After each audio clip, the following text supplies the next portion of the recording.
Hi, weirdos. Welcome to Keep It Weird, the podcast for all things strange and unusual, freaky and fabulous, wicked and wild, and everything in between. A few times a month, we get together and chat about something weird. And this week is no exception, except that it is an exception. We are ditching our usual segmented format to bring you an episode that's all about divination. The Oxford Dictionary describes divination as the practice of seeking knowledge of the future or of the unknown by supernatural means. But is it all a bunch of woo-woo hullabaloo?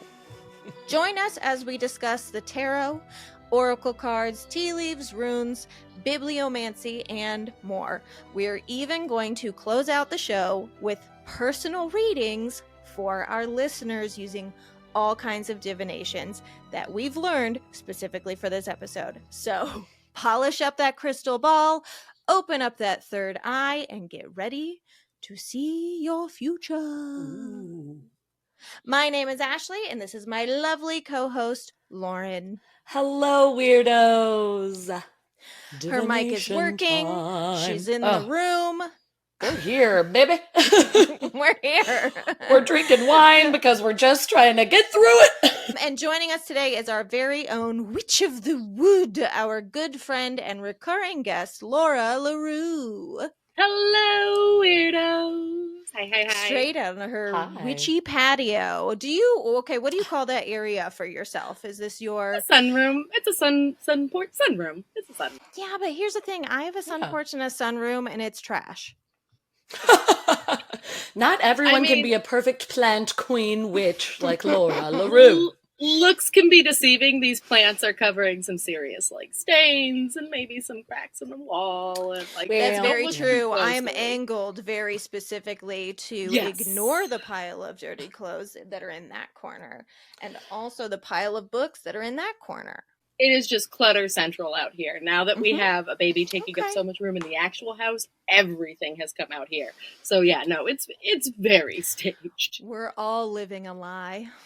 Oh, yeah. Last week, it was so funny. I was like, look, I got all settled for our recording, Ashley. I got my lamps working. And then I was like, oh, when the wide angle is there, you see all of our boxes that were lining the wall. And it would just looked awful. And there's still some, there's little bits of crap, way less than last time. But you got to have grace with me, y'all. It's still only been a week, basically.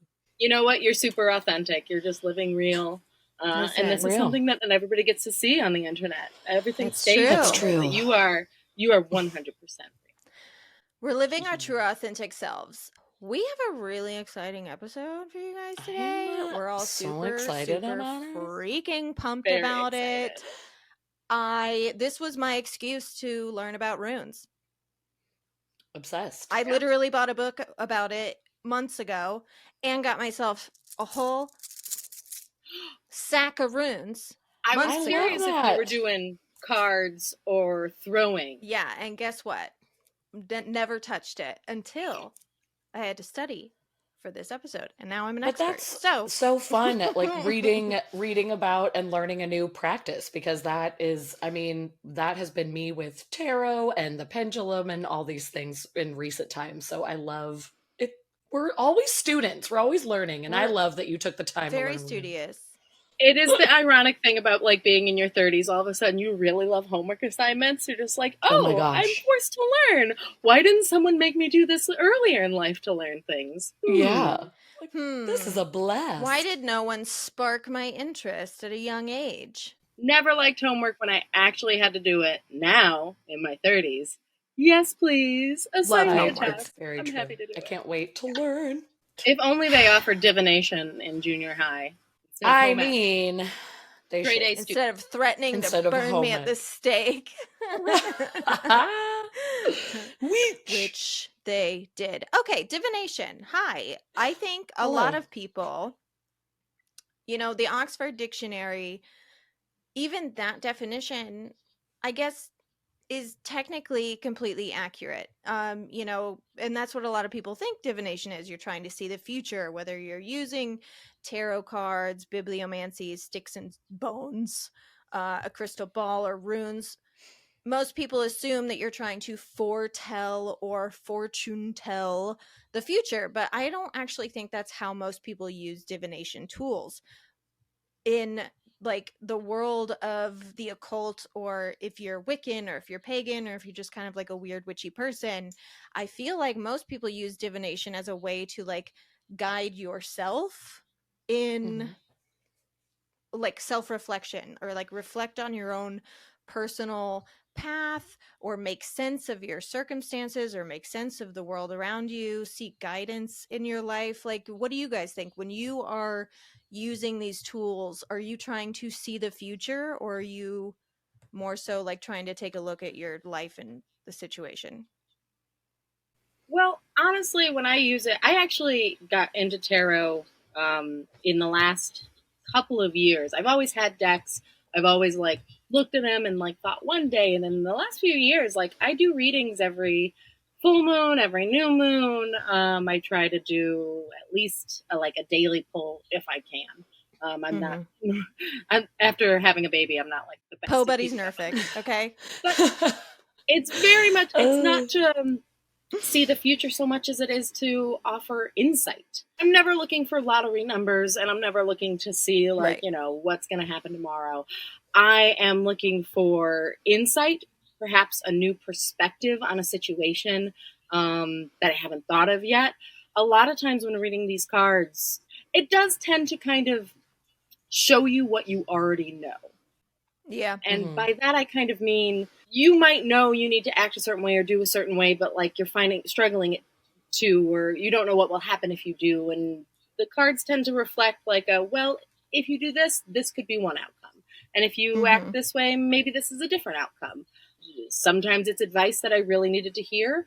And sometimes it's advice that I never would have thought out on my own. So it's like, it's, wow, almost a third party talking to me.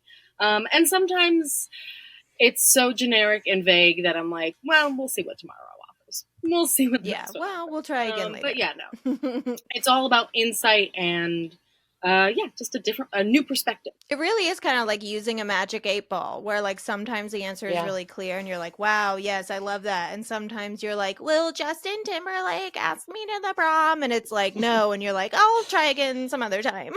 Yeah. I also love that the 8-ball always had the option of try again later. That the 8-ball was just straight up like, I don't give a shit about you. I'm like, tired. Your question was dumb. Like, come back. Yeah. I am so over it. But oh, I feel so bad for if there is like spirits working a magic 8-ball, because they are just being shook by 12-year-olds. That would be so much easier than all of this. Timmy has a crush on them.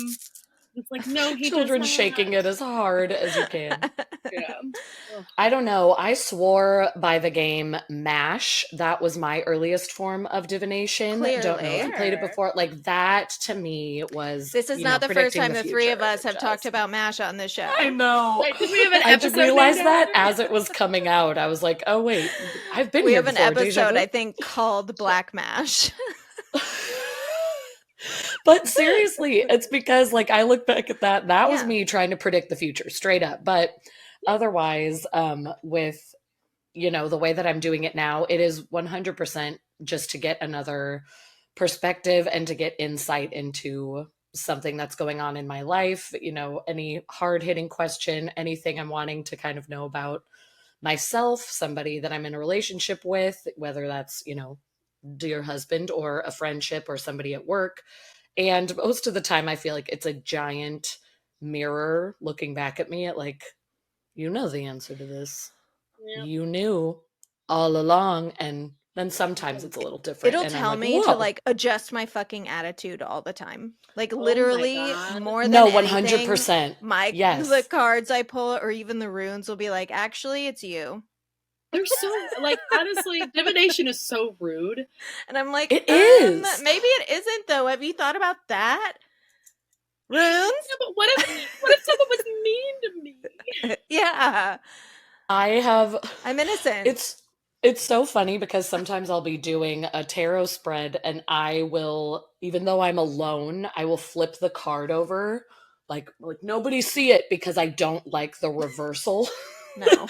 Like if it's like, okay, and I won't actually take the wrong one to heart. That's just me being like, but I like it this way. But it is so funny when I'm like, oh, I pulled it upside down, but I hate the upside down reason because it's like, I think you're the problem in this situation. I'm like, we're just gonna spin And this I'm like, you mind your own business, actually. I can put you back in this box anytime I want. I know. I used to pull a lot of upside down tarot cards, and I would kind of do the same thing where I'd be like, well, maybe we'll just see what it means if I do this. And once I kind of embraced, like, you know what? There's no, like, really bad news. They're just telling you how it is. Right. I stopped pulling as many upside down tarot cards. It's one of those things Funny where how that I works. feel like if you resist, ooh, it's gonna just keep coming at you, and you're gonna be beating your head up against the wall. But like, yeah, no. For sure. Ever since I stopped, right way up. Yep. Like, that smack against the head that you needed. Oh, and like, let's be clear. I flip them and then I'm like, but that's not real. Like, I'll be like, I love the upright meaning, but then I sit there in guilt and I'm like, well, that wasn't what it said. So. Well, then you're just doing that for research purposes. Yes. I do always like to see both sides. Yeah. 1000%. Where divination, where this does get woo-woo, is because divination in any form is based on the belief that there is either a higher power of some kind or a universal energy throughout the cosmos that we can access and gain insights and guidance for in our life here on Earth. And that's actually why most tools of divination that you see in the world today are old as shit, because most of them or even ancient. A lot of them were reintroduced to the world in the 70s and 80s during the New Age movement, which we've talked about this movement on the show before, so we're not going to do a deep dive. But essentially what happened is in 1970, we were entering the age of Aquarius, and a lot of spiritualists believed that the release of new waves of spiritual energy would manifest a new age of mankind and humanity, one that was free of suffering and racism and hunger and war and poverty, and that we could essentially ride this astrological event into a better place. Unfortunately, they were wrong, and the world still sucks dicks. Still waiting. I know. I'm like, what a beautiful thought. What a beautiful thought. Yeah. Very sweet of you guys. I'm so happy you tried. But we are just too flawed. So the world still sucks, but it did result in a resurgence of a lot of ancient tools and introduced occult practices into modern spirituality. And when you read stories of like ancient people, they're all infused with knowledge of the universe being given to them by beings, angels, gods, goddesses, creatures, communicating with the dead, communicating with their ancestors or ones that they've lost. And you could say, well, they didn't have TV back then, and they wrote a lot of weird shit down for us to find later. And you're 100% correct. But also, what if when there was less electricity surging through like every room of our homes, and before we were distracted by modern technology, and before our world was as fast-paced and stressful as it is today, we were closer to spirit or the other side or God or whatever word you want to use. So taking ancient spiritual practices and using them today is a way of attempting to connect with the old ways that seemingly worked for them. Yeah. So first up, Lauren is going to tell us about some very ancient forms of divination. Yes. Ancient and especially medieval divination is fascinating because there are some practices that we do still use. It's slightly more modernized, it's changed over time, and people, find their own ways to make it fit in our world today. But some of them, which I am gonna do a little listing, there's a ton, so I won't go on for too long, but some of them are just very funny. And it's like at the time, you were all really trying to either see the future, manipulate the future a little bit, fudge your reality up a little bit. But I honestly am here medieval times, the reality was pretty bleak. So it was so horrible. I know, it's like, listen, so bad. We had to hold on to something. We needed some hope. Give it to me. pooping in buckets, guys. Like, we need It smells so bad here. But the reason we are able to even peek into some of the ancient divination and the medieval divination is because the medieval universities were the sites for the production and study of magical texts. Because I think it's funny that we were talking about, like, hey, I wish we would have had this in school. It was in their school, because divination often relied on the position of the stars, and astronomy was huge back then. So it was like, well, hey, we're studying stars and planets and, the things in the sky. So we're going to let divination be a part of this, which I'm like, yes, I like that it slipped in there. So some things were better for women. See, it wasn't all bad. We used to have witchcraft in our schools. Yeah, it's like the give and take. We wouldn't have been allowed in the schools. Well, that's true. Well, my husband could come home and tell me all about it. Our husbands would come home and teach us divination. That's fine. That was it. But because it was in the universities, we are lucky now to have this evidence. And there are still some manuscripts that are around today and have been, restored for us to read and translate and find out what people were doing. And the Getty Museum out here in California, specifically by Laura and myself, has a manuscript as part of their collection. Well, like I used to live there, so. And Ashley's. Lest we forget. I've only been gone for like 2.5 years, but you rudely left me and broke my heart, so I'm like not quite ready to talk about it, and you just need to let me say that you don't left us for the Midwest, so we get medieval tapestries. We get this one thing. But very cool that the Getty Museum has a manuscript as part of their collection. It's been translated and updated a few times, and some of the history experts on site and who have, come to visit to see it are saying that in its current version, which is still old as shit, but the version that's in there, it's been translated a few times, and the author of this one was relying on Christian saints to see the future rather than stars, which, is interesting, but it is because like this book, I think, was found by the church. That is the belief. And because, you can't have no woo-woo witchy stuff in the church, it was like, well, I kind of like this predicting thing because I do want things to go my way. So what if we say we're asking the saints instead of the stars? It was like, fine, bitch. So fine, ask they whoever. went on. I don't even care. I don't care. So that has been edited a little bit, but otherwise all of the methods seem to be the same, kind of lining up, and it stays true to the intense preparation that you had to do in order to do a reading in the medieval divination world. So in order to predict the future, get some insight, whatever it was, here is your basic schedule, like summarized a little bit from this manuscript.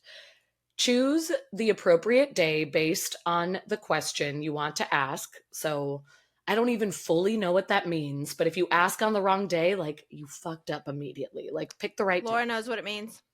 Thanks to my woo-woo books, all days are kind of assigned a certain meaning, and what like pagans kind of believe, Romans and Celts has kind of transitioned over into Christianity. So like, I'm getting this wrong because I'm talking off the fly, but like Wednesday or Monday is like the day for action, and Tuesday is the day for rest. And because it's not for me.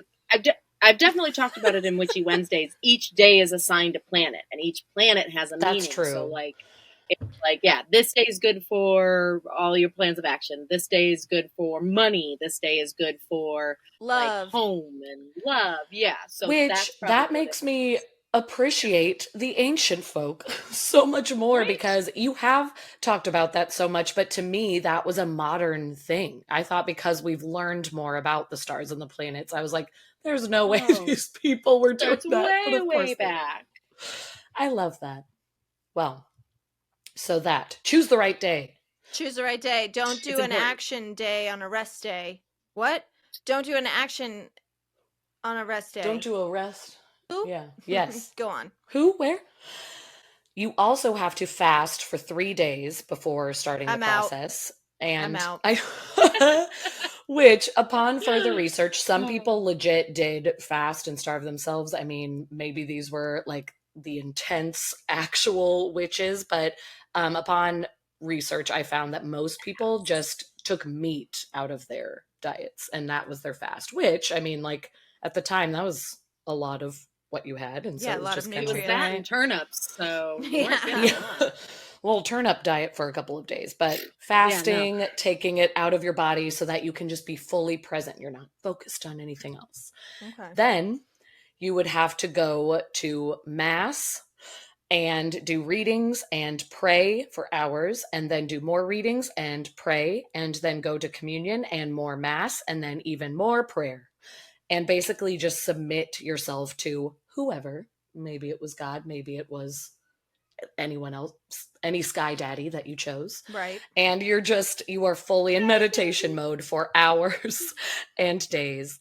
And then finally, once you have gotten through all of that, all of the preparation, the fasting, making sure you are prepping for the right day, then you could ask your question about the future. And then you could cast your 3 lots, which was usually dice or bones or whatever it may be, whatever you are tossing, on to an altar. You would arrange the numbers that had been etched into the stone or bones and arrange them in descending order, and then read the corresponding numbered text to reveal the future. And this was one of the most common initial ways of telling your future, telling whatever you wanted to know. There's no way I could hang. There is no way I could hang. Like, if it's not just like sitting down and a lot of work, sitting crisscross applesauce and playing with my trinkets, like, there's no way I'm gonna. No, that dedication, I was like, no thanks. Yeah, it really takes the magic away from the individual, and it's like, no. You have to get all this stuff from the saints and God, and like, it's not you.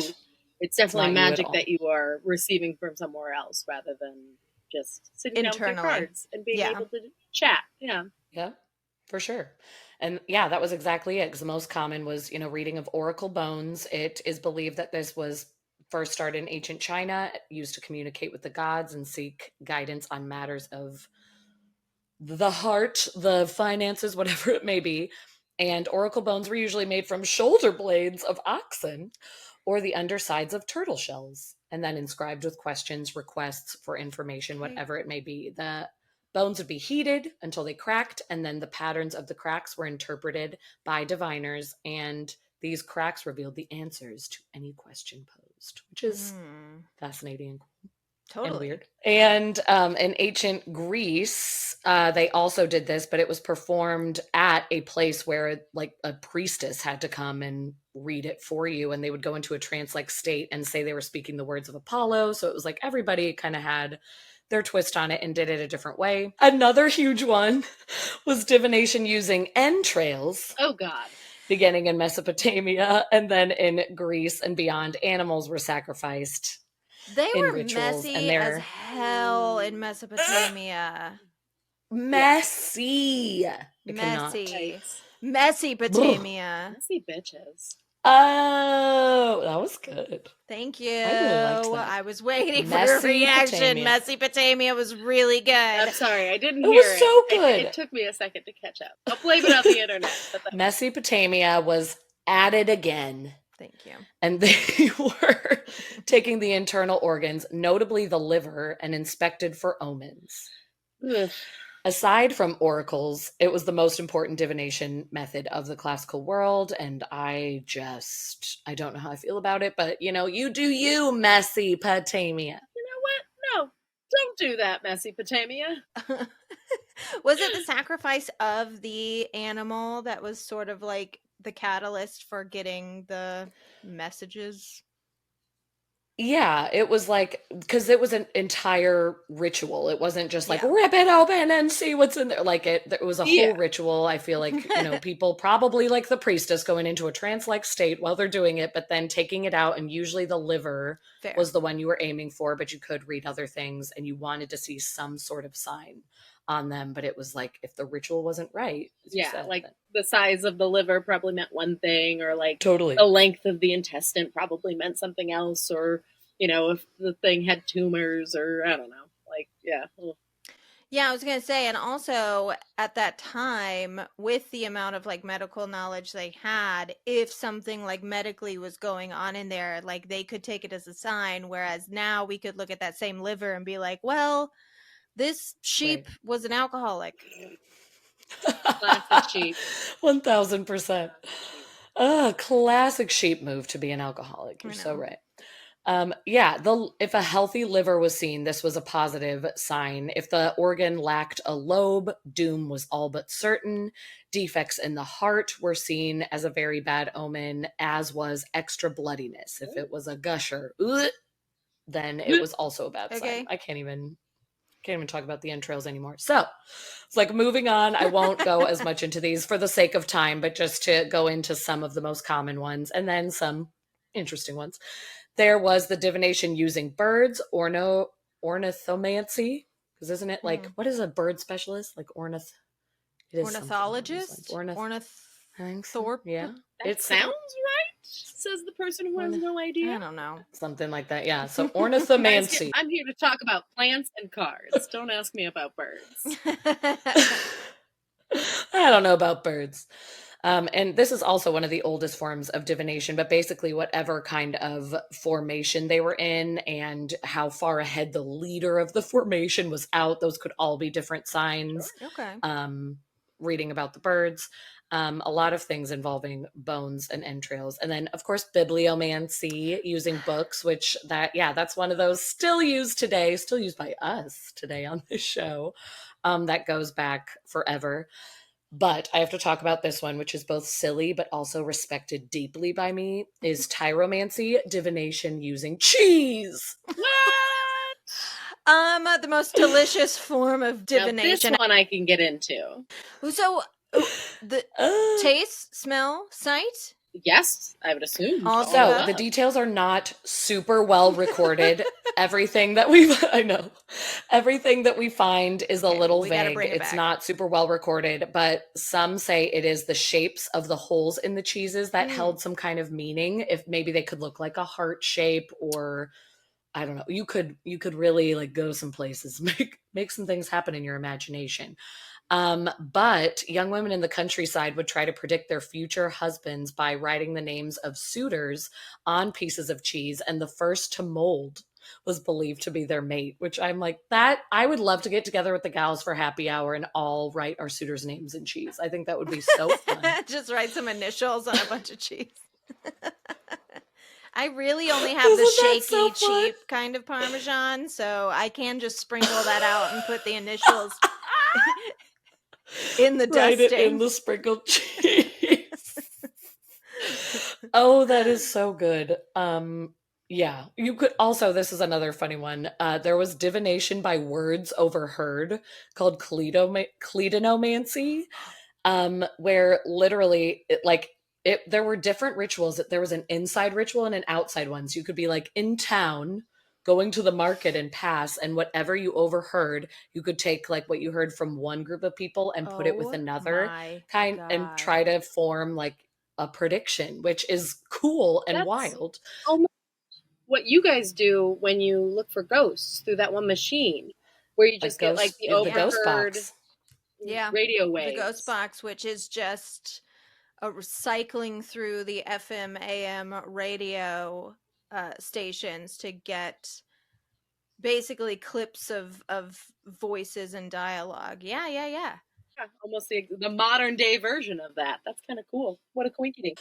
Totally. So I thought that was cool. And then it's hard to say, again, not well recorded, but there, I guess, is a totally different ritual if you are inside, maybe because you will encounter less people. But I was like, but what is it? So I don't know. Maybe you could only ask certain questions, but overheard words. I thought that was so interesting. And now another thing I kind of want to do. Totally. And that would be my bag, because I love listening to strangers talk. I am a busybody and I'm nosy. When we're out in public, if someone's like fighting next to us, it's very much like we just lock eyes, like me and Tom, and just very quietly. And I'm like, Alex, shut up. I don't care how good your Cacio de Pepe is. Like, I need to listen to their fight. Yeah, we will catch up in a moment. There's something very important going on at 2 that tables table over there. Yeah. Basically, we do our own versions of all of those things today, which is cool to see just how long, like centuries and centuries of this has been happening. We all just want to know what's going to happen next. I feel like it's interesting to see. Not every person is like this. I do feel like there's a few people in the universe who are content with where they're at and they're like, whatever happens next happens. I've met a few people who are that way, but I feel like the majority of humanity gets a little uncomfy not knowing what's coming next or just needing assistance in their decisions, which I can definitely relate to that part big time of like, somebody just tell me I'm doing the right thing. Am I on the right path? Can you validate me? But also, I do constantly worry about what is coming next. And so I thought it was so fascinating that we have been doing this since the dawn of time pretty much, and we're still doing bones and stones, but in our own way. We're not taking like oxen back and shoulder, but for that. I'm sure some people are. We've got simplified it down to cards and things, and that's it's gross. Yeah. Yes, for sure. I do feel like, Ashley, don't you have an animal skull in your house though? Yeah, I have a couple. But you don't use it to like see the future. No, I don't use it to see the future. Taxidermy is pretty like normalized. Lauren. I was just laughing at your like nonchalant. Yeah, I got a couple. It was, I know. I guess you aren't using it for divination, but it's why I love you. You are my special. I knew how, witchy queen. I would. But you know what I do have? I do have runes. Boy, oh boy, did I learn a lot about runes. Today I'm talking about runes. I can't wait to hear. These are runes. I know it's probably going to be like way too bright for you guys. I'll put some images in. It's not bad. But I have these really beautiful like opal runes. They're pretty. They're gorgeous. They're so beautiful. Anyways, runes themselves are usually little pieces of wood, bone, glass, or plastic, but some people also use cards with the letter of the runic alphabet on them. This is an ancient alphabet. It's known as Futhark. It is one of the world's oldest known alphabets, and it's also one of the world's most mysterious alphabets. The word rune itself comes from the Norse word for secret and the Proto-Indo-European word for whisper. So like it's very mysterious and secretive. We don't even know exactly how it originated. Of course, there are like belief systems about how it originated. Like some people credit Odin himself as the creator or the uncoverer of the language. But honestly, it seems more like the language was developed to literally be a secret, like a code language to talk about secret things and share secret information. Pretty awesome. Yeah, because the alphabet seems to have arisen when the Greeks colonized southern Italy, and the symbols themselves look very similar to characters from the Italic alphabet. So it seemed like it was a secret language to communicate things without the Greeks knowing what your messages were. Because anytime colonization happens, when a people take over a massive land, they also bring their own politics, religion, and ways of life, and they expect you to join them. So developing a secret language so you could do your own thing is very common. Happened all the time throughout history. There's 24 of them, and the earliest known sequential listing of the full set of 24 runes dates back to 400 AD, and actually can be found in Sweden, in Gotland, Sweden, on the Kylver stone, which is literally just a limestone rock that was found in a cemetery in 1903 with a runic inscription written on the underside of it. They don't know what it was. They don't know if it was a grave marker, if the inscription was to protect someone who was buried there. No one's sure. Interesting. Kind of like the, Scandinavian Rosetta Stone. Exactly like the Rosetta Stone. Other types of runic inscriptions that we've found throughout history include everything from like runes carved on jewelry or charms, prayers, curses, magical inscriptions, but also political messages, gravestone inscriptions, and even a Hrolf was here carved into a cliff wall. So like it's been used all different types of ways throughout history. Go, oh my gosh. Rolf. I think I knew what was happening. So if you notice, that's really good. Yeah. When you look at this alphabet, all the symbols are like very straight. Let's see. There we go. They're very like straight, vertical, angular signs. And that's because the language is so old it predates paper. It was all engraving. So it was carving into wood or stone. And it wasn't until, paper or papyrus came along we were able to write, in cursive or dot our I's with hearts or whatever. You could use curves.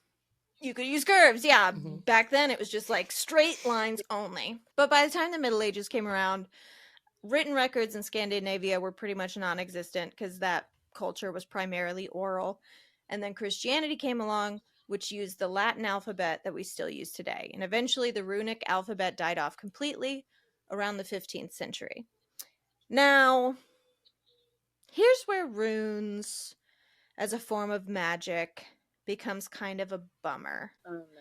We have no evidence that anyone in ancient history viewed any particular rune as having symbolic or inherent influence over any particular domain, including the spiritual. Womp womp. The reason that they're associated with the occult is because a lot of the occult or spiritual practices were written in the runic alphabet at the time because, as I said before, it had to be a secret.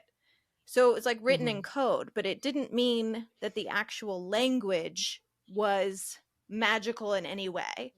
So as far as we know, this is simply just an alphabet. It's just a language. Okay. Literally no different than the ABCs. Like there's nothing magical about these at all. It's just old ABCs. Dang. Yeah. Sorry. Wow. It's harsh, but it's real. And no, by the way, the Vikings did not use this. If they did, we have no proof of it. The Vikings used the runes. Did not use runes. They had Old Norse, which some of the symbols are very similar, but Futhark is Proto-Norse. It's not Old Norse. So the Vikings did not use these. Okay. Well, it's fun to pretend, I guess. I'm never going to believe old Sally the Witch at my local crystal shop. I'll never listen to her. Sorry. Oh, dang. Yeah, so the runic language has just been adopted and absorbed into many aspects of culture, including, unfortunately, the Nazis.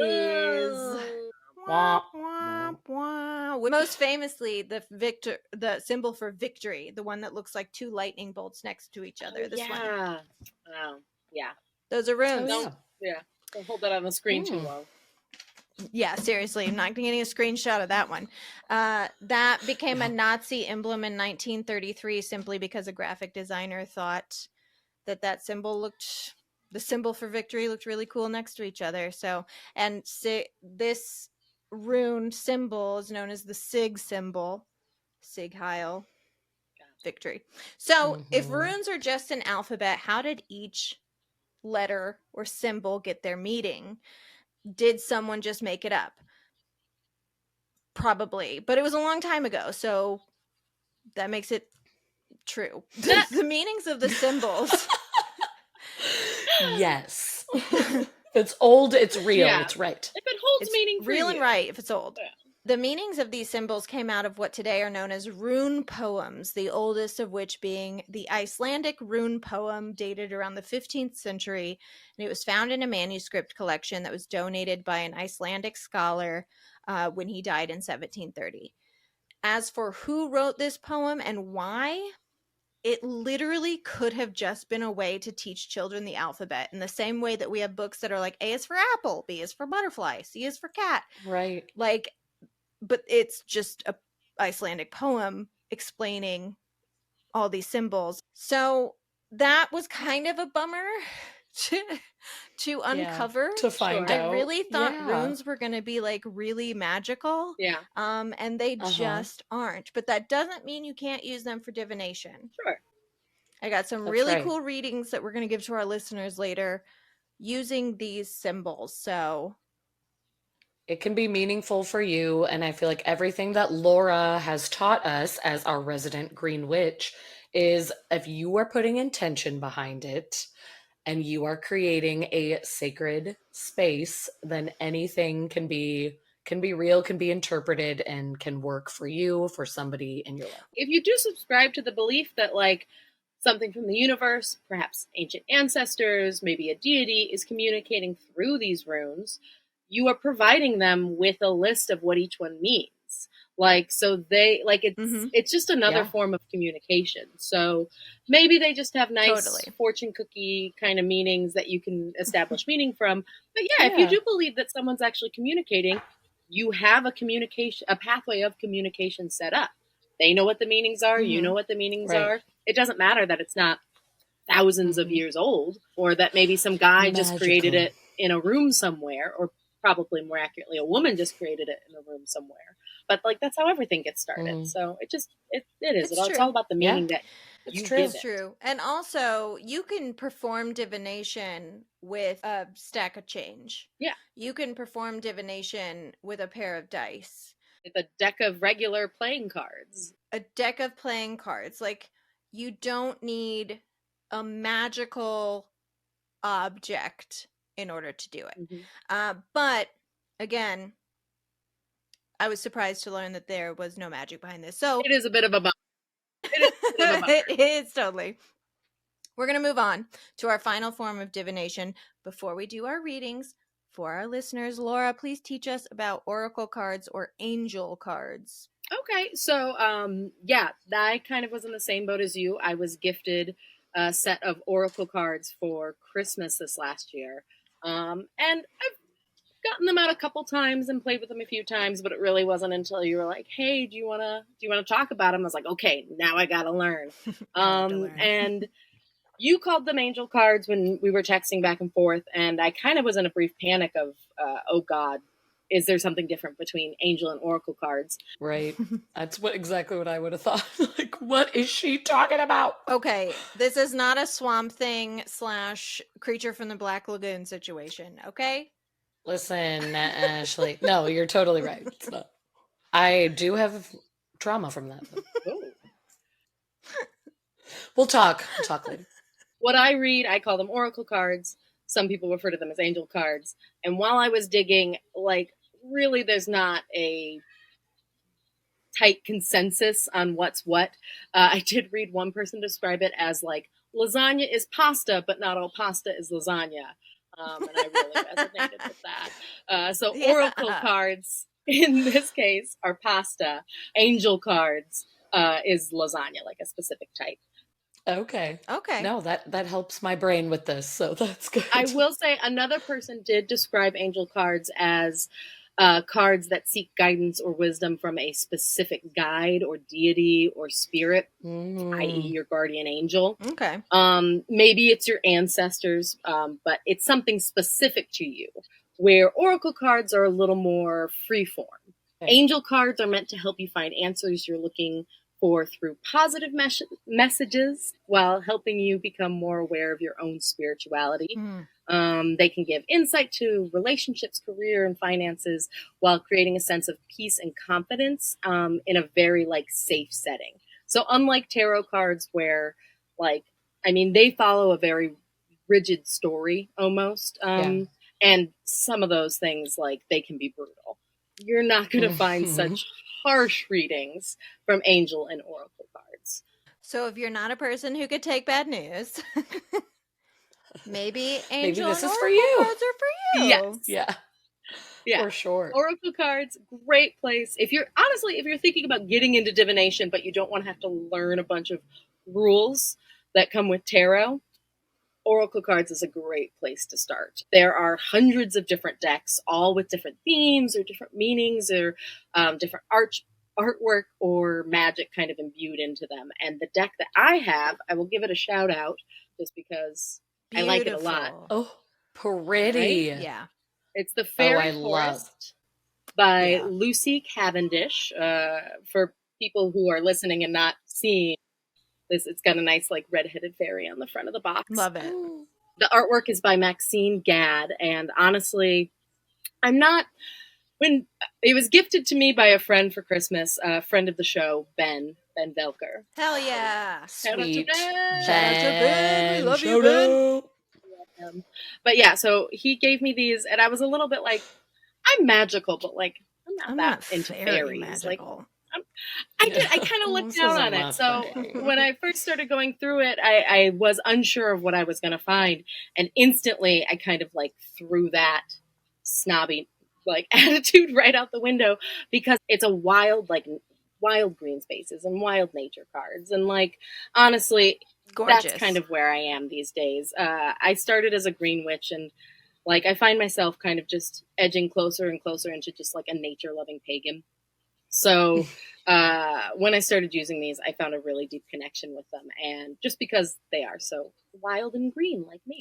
And I think that's important, because here's the thing with like forms of divination, like tarot cards, every tarot card has a specific meaning.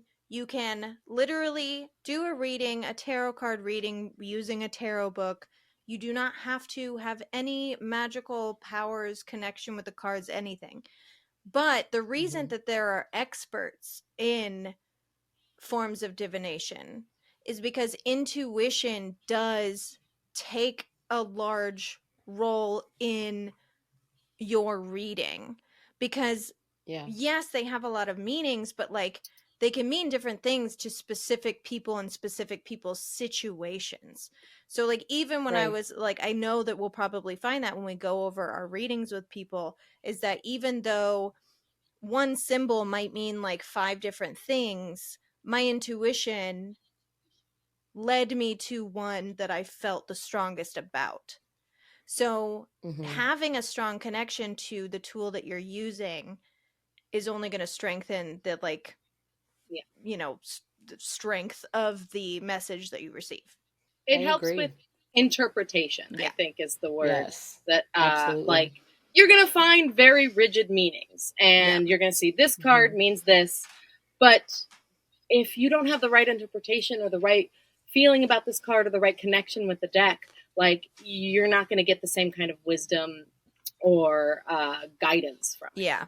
You do want to become familiar with your cards. And I don't just mean like learning what each card means or having like knowing the size and weight and that kind of thing, but you have to really connect with them. Yeah. You have to get comfortable with them, practice shuffling them, and you kind of need to think of them as their own entity, because in a way that's what they are. Whatever your belief system, you are asking these cards, these bones, to look beyond the past, present, and future and help you understand where, given your present choices and actions and influences, like where we're going or where we've been. And in this way, like oracle cards, runes, they show us a version of the future and help us make changes in the present that can help us create a better life for ourselves and the people around us. Yeah.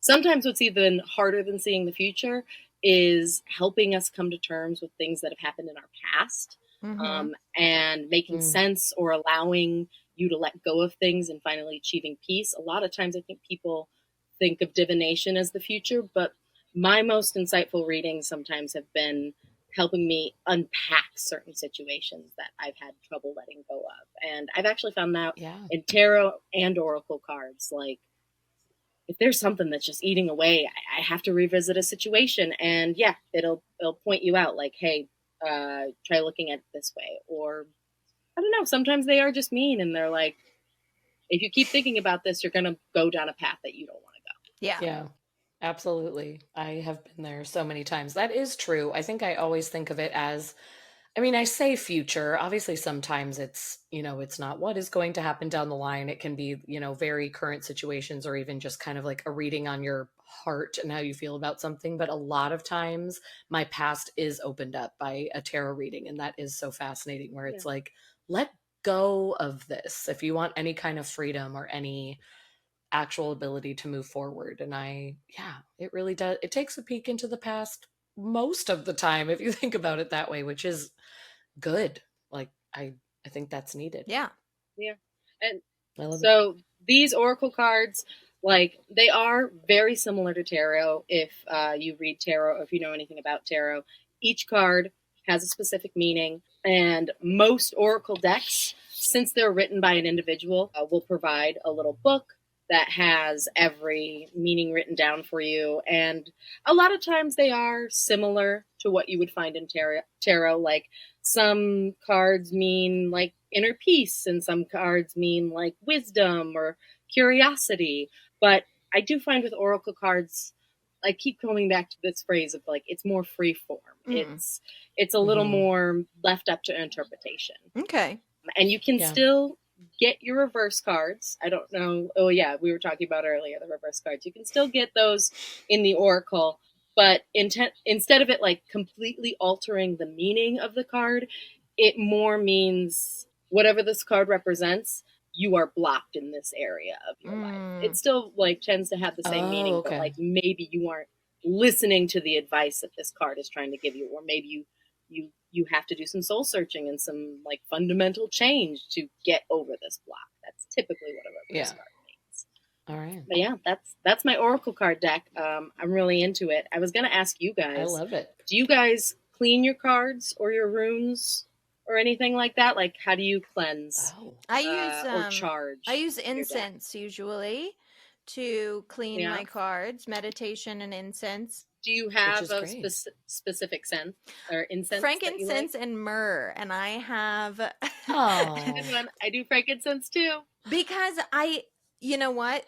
There are some things left over from my like Lutheran upbringing that I will like bring into my practice now, simply because I have such a connection with frankincense and myrrh because it was in so many songs that I sang growing up. And oh my gosh, like every song of our childhood. Yeah, so it's like, for sure. That's usually what I use for cleansing the cards. I just did a Witchy Wednesday about it, and frankincense is the one that like clears your third eye away. So I don't know if you knew that instinctively, but I feel like I use frankincense like I feel like I have been using frankincense ever since, I mean, basically Laura told me to, essentially, but also because the scent, since it can be tied to memory, I feel like the frankincense, like it does, even though church and the Catholic upbringing that I had isn't like your favorite memory? You know, my favorite memory of all time, like still going back to my childhood and things that did make me happy, that scent is important to me, and I feel like I'm transported to a good place. So I feel like frankincense, both because of Laura's teachings and the way the smell makes me feel at home, has been really good. But my cleansing has been all reliant on the moon, which is also something that you taught me. I do with crystals and with my tarot cards. I didn't do it with my last deck, and it's the one that I gifted to somebody because was like, I'm going to gift it to you because I was gifted another one, and that's how tarot cards can be passed along, which I love. But I had never cleansed those, so when I gave them to my friend, I was like, listen, you have to cleanse them. You need to do something. I don't know what kind of shit I don't know where these. they came from. It's like, there's a lot happening. On them. I had some bad moments with them. I don't know what happened before. No. And so I was like, pass them on. But my new deck, I have been a lot more careful with, and I've been sitting here giggling because Laura has been talking about how important a connection to the deck should be. And I don't know how much I should read into that my deck is Meryl Streep themed. I love that so much. And this is the deck that I use because it is still all of the cards that would be in a normal tarot deck, but with Meryl Streep movies. Can I see some of them? Yes. It would be my absolute pleasure.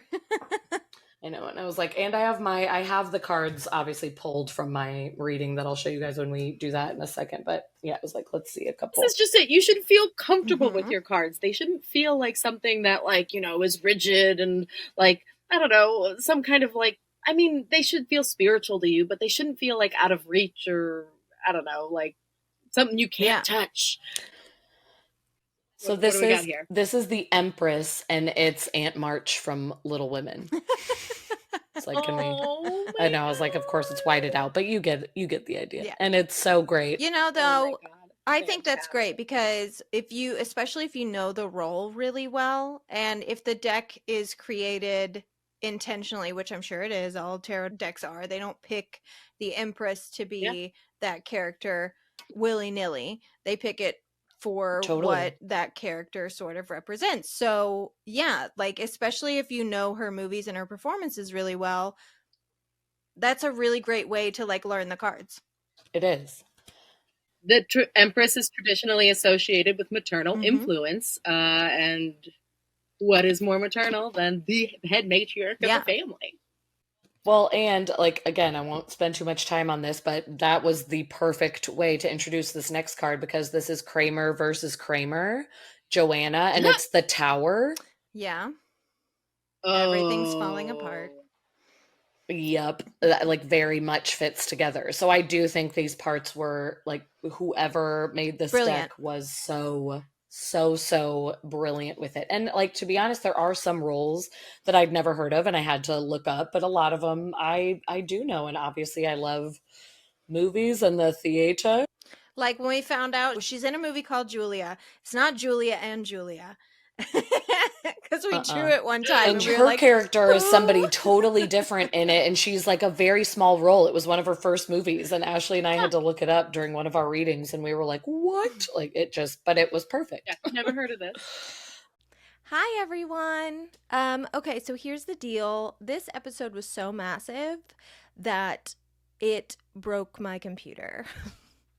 I'm only half joking. It really did crash my computer multiple times, but this episode is huge and I'm not done with it yet, but I didn't want to leave you hanging. So part 2, which is our listener readings, where we take all the things we learned in this episode and apply it to actual divination for 4 lucky listeners who sent us their questions. Thank you, by the way, Sasha, Lilo, Elise, and Jared. So honored to do this for you. We really think you're going to enjoy hearing what the universe had to share with us. Anyway, this episode will be up literally as soon as I finish it. I've been working on it. I will get it to you ASAP. So to our 4 participants, I'm so sorry you're still waiting on your readings. I promise they're coming. And for everyone else, I definitely think that you should check this out and tune in. This is something we absolutely want to continue doing, probably over on our Patreon, offering readings, life, love, job, home, whatever it is that you're dying to have some insights into. And we will absolutely be offering follow-ups to these readings for our listeners that submitted their questions. Maybe they were spot on. Maybe we were way off. Only time will tell. So thank you guys so much for listening this week. Huge thank you to Laura LaRue, who continues to make our lives witchier every single week. If you aren't already, please follow us on Instagram at KeepItWeirdCast. Every Wednesday, we give out some tips and tricks on how to incorporate witchcraft into your everyday lives with easy spells and all the astrological happenings and how to celebrate them. So again, part 2 will be out as soon as I can get it out. Our next official episode drops on June 14th, and trust me, you don't want to miss this one. So thank you all. We love you so much, and keep it weird.